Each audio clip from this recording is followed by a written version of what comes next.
മാത്രമല്ല രാഷ്ട്രീയവും കലർത്തുകയാണ്. ഇപ്പോൾ അമ്മ സംഘടനയെ BJP പിടിക്കാൻ പോകുന്നു എന്ന രീതിയിലുള്ള കാര്യങ്ങൾ വരുന്നു. BJP നേതാവ് അതിനെതിരെ വാർത്താ സമ്മേളനം നടത്തുന്നു, വെല്ലുവിളികൾ വരുന്നു. അപ്പോൾ ജാതി, മതം, രാഷ്ട്രീയം ഇതെല്ലാം അമ്മ സംഘടനയിലേക്ക് കലർത്തുകയാണ്. ശ്രീ രാഹുൽ ഈശ്വർ, താങ്കൾ എങ്ങനെ കാണുകയാണ് ഇപ്പോൾ അമ്മ സംഘടനകളിൽ നടക്കുന്ന ഈ പോർവിളിയെ? വളരെ വേദന തോന്നുന്ന കാര്യമാണ്. നമ്മൾ സാധാരണ, ഞാനൊരു പ്രേക്ഷകനാണ്, നമ്മൾ അമ്മേനെ എല്ലാവരെയും ആരാധിക്കുന്നവരാണ്. ശ്രീമതി മായ വിശ്വനാഥ് അടക്കം, ഞാൻ മാഡം പറയുന്നത് വളരെ ശ്രദ്ധിച്ച് കേൾക്കുകയായിരുന്നു. വളരെ ന്യായത്തോടു കൂടി നിൽക്കുന്നതാണ്. പലപ്പോഴും ഈ പുരുഷന്മാർക്ക് ബുദ്ധിമുട്ടടക്കം വരുമ്പോഴും മായാജി സംസാരിക്കാറുണ്ട്. അപ്പോൾ അമ്മയുടെ ഉള്ളിലെ ഒരു ആഭ്യന്തര പ്രശ്നമാണ്. ഒരു കുടുംബത്തിൽ പ്രശ്നം ഉണ്ടാകുന്നത് പോലെ അത് അമ്മയ്ക്കുള്ളിൽ പരിഹരിക്കണം. നേരത്തെ മായാജി ഒരു പോയിന്റ് പറഞ്ഞത് വളരെ പ്രസക്തമാണ്. നമ്മൾ പലപ്പോഴും ഇതിന്റെ മഹത്വം തിരിച്ചറിയാറില്ല. 5000 രൂപയോളം 101 പേർക്ക് വെച്ച് എല്ലാ മാസവും കൈനീട്ടം കൊടുക്കുന്നു. ഒരു വർഷം 60 ലക്ഷം രൂപയിലധികം അമ്മ അങ്ങനെ ചാരിറ്റി തന്നെ ചെയ്യുന്നുണ്ട്. നമുക്ക് ഇപ്പൊ തമിഴ്നാട്ടിൽ നടികർ സംഘമുണ്ട്, അവിടെ സീറ്റ ഉണ്ട്, പിന്നെ മാ ഉണ്ട് തെലുങ്കില്. ഇവർക്കെല്ലാം ചെയ്യുന്നതിനേക്കാൾ കൂടുതൽ കാര്യം നമ്മുടെ കൊച്ചു കേരളത്തിലെ അമ്മ ചെയ്തെടുത്തു എന്നുള്ളത് ഒരു അത്ഭുതം തന്നെയാണ്. എന്റെ കാര്യം എന്ന് പറഞ്ഞാൽ നമ്മുടെ 2020 പോലൊരു സിനിമ, ദിലീപേട്ടൻ പ്രൊഡ്യൂസ് ചെയ്ത 2020 പോലൊരു സിനിമ, ഇത്രയും ആൾക്കാരെ ഒരുമിച്ച് കൊണ്ടുപോകുന്ന ഒരു സിനിമ എടുക്കാൻ മറ്റൊരു ഇൻഡസ്ട്രിയിലെ ആൾക്കാർക്കും പറ്റിയിട്ടില്ല.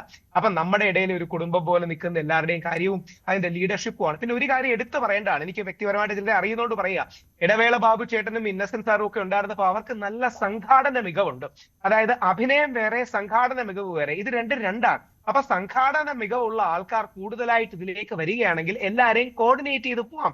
പല അഭിപ്രായവും എല്ലാ സംഘടനയിലും ഉണ്ടാകും. പക്ഷെ അത് ഈ സംഘാടന മികവുള്ള ആളുകൾ വേണ്ട എന്ന് തീരുമാനിച്ചത് ഇവർ തന്നെയല്ലേ ശ്രീ രാഹുൽ ഈശ്വർ? ഇത് വെറുതെ വന്നതല്ലല്ലോ, അവിടെ ഒരു തെരഞ്ഞെടുപ്പ് വന്നതാണല്ലോ. അപ്പോൾ അന്ന് ഏറെ കൊട്ടിഘോഷിച്ചതാണ് സ്ത്രീകൾ വരട്ടെ അധികാരത്തിലേക്കെന്ന്. അത് സ്വയം പിന്മാറിയ ആളുകളും കൂടിയുണ്ട്. അന്ന് മത്സരിച്ചവർ അപഹാസ്യരാവുകയായിരുന്നു ചെയ്തത്. സ്ത്രീകൾക്കെതിരെ നിങ്ങൾ മത്സരിച്ചല്ലോ എന്നൊക്കെ പറഞ്ഞുകൊണ്ട്. അതും താങ്കൾ ഓർക്കുന്നുണ്ടല്ലോ. അല്ല, ഞാനൊരു പുരുഷ ആക്ടിവിസ്റ്റ് ആണ്. പക്ഷെ സ്ത്രീകൾ തലപ്പത്തേക്ക് വരുന്നതിനെ സ്വാഗതം ചെയ്യണം. കാര്യം എന്തൊക്കെ പറഞ്ഞാലും നമ്മുടെ ഇൻഡസ്ട്രിയിൽ കുറച്ച് ബയസും പ്രശ്നങ്ങളും ഒക്കെ ഉണ്ട്. അതില്ല നമ്മൾ കണ്ണടച്ചിട്ട് കാര്യമില്ല. അപ്പൊ നമ്മുടെ സഹോദരിമാർ, നമ്മൾ ആരാധിക്കുന്ന സ്ത്രീകൾ, ഇവരെല്ലാം സംഘടനയിലേക്ക് മുമ്പോട്ട് വരണം. ഏത് വിഭാഗത്താണെങ്കിലും, ഏത് ഗ്രൂപ്പ് ആണെങ്കിലും, അല്ലെങ്കിൽ ഗ്രൂപ്പ് എന്ന് പറഞ്ഞുകൂടാ, അവരുടെ ഏത് അഭിപ്രായമാണെങ്കിലും. ശ്വേതാ മേനോൻജി ഇതാ ബോളിവുഡിലടക്കം അമീർ ഖാൻമാരോടൊപ്പം അഭിനയിച്ച വ്യക്തിയാണ്. ശ്രീമതി കുക്കു പരമേശ്വരൻ ഒരുപാട് വർഷത്തെ ഇൻഡസ്ട്രി എക്സ്പീരിയൻസ് ഉള്ള വളരെ റെസ്പെക്റ്റഡ് ആയിട്ടൊരു ഫിഗറാണ്.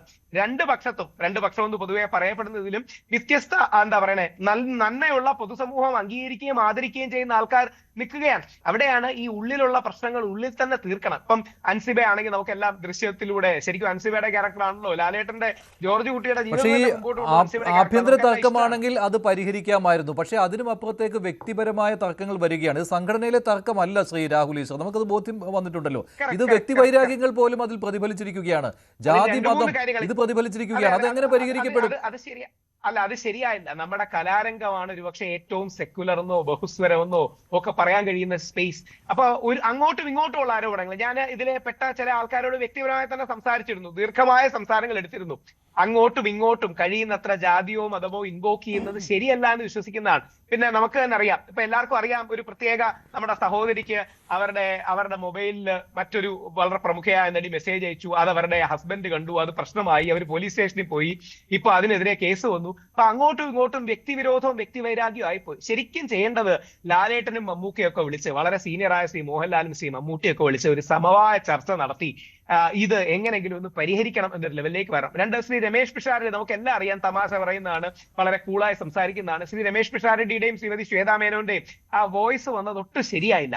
അതൊക്കെ വളരെ മോശമാണ്. അവർക്കിടയിൽ ഒരു തമാശയായിട്ട് അങ്ങോട്ടും ഇങ്ങോട്ടും പറയുന്ന കാര്യങ്ങൾ, ചില വാക്കുകൾക്ക് ദ്വയാർത്ഥ പ്രയോഗം വെച്ചൊക്കെ വരുന്നതും, തമാശയ്ക്ക് രമേശ് പിഷാരടി അറിയാം. വ്യക്തിപരമായ ജീവിതത്തിൽ അദ്ദേഹം ഈ തമാശയും മറ്റേ ഇന്റലിജന്റ് ആയിട്ട് ജോക്സ് പറയുന്ന വ്യക്തിയാണ്. അപ്പൊ ഇതൊക്കെ വന്നത് വിഷമകരമാണ്. ഇതിൽ ഒരു പക്ഷത്തെ സപ്പോർട്ട് ചെയ്യല്ല, രണ്ട് പക്ഷത്തെയും നമ്മൾ എല്ലാവരും പിന്തുണയ്ക്കണം. അവർക്ക് രണ്ടു പക്ഷത്തെയും പിന്തുണയ്ക്കാനല്ല, തള്ളിപ്പറയാനേ തോന്നുകയുള്ളൂ. ശ്രീരാ, താങ്കൾ പിന്തുണച്ചോളൂ, പക്ഷെ പൊതുസമൂഹത്തിന് അങ്ങനെ പിന്തുണയ്ക്കാൻ പറ്റുകയില്ല. കാരണം അത്രയും മോശമായ കാര്യങ്ങളാണ് സംഭവിച്ചുകൊണ്ടിരിക്കുന്നത്.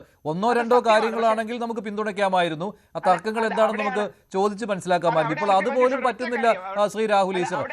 ഇപ്പോൾ രത്നകുമാർ പല്ലിശ്ശേരി സിനിമ ലേഖൻ ഇവിടെയാണ് സപ്പോർട്ട് ചെയ്യേണ്ടത്, വേറൊന്നും കൊണ്ടല്ല. ഇവരെ കരിവാരത്തേക്കാൻ എളുപ്പമാണ് പലപ്പോഴും. ആര് കരിവാരി തേച്ചു? താങ്കൾ അങ്ങനെ പറയരുത്. ആര് കരിവാരി തേച്ചു? അവർ തന്നെ പരസ്പരം കരിയെടുത്ത് തേക്കുകയാണ്.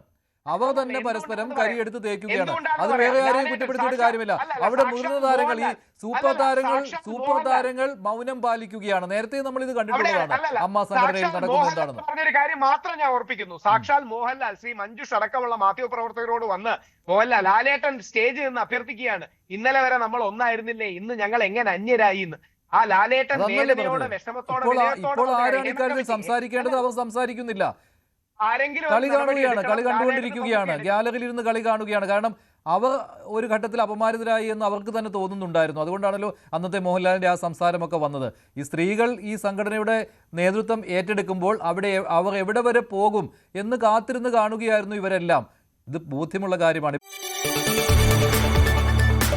കൂടുതൽ വാർത്തകൾക്ക് news 18 Keralam YouTube channel subscribe ചെയ്യുക.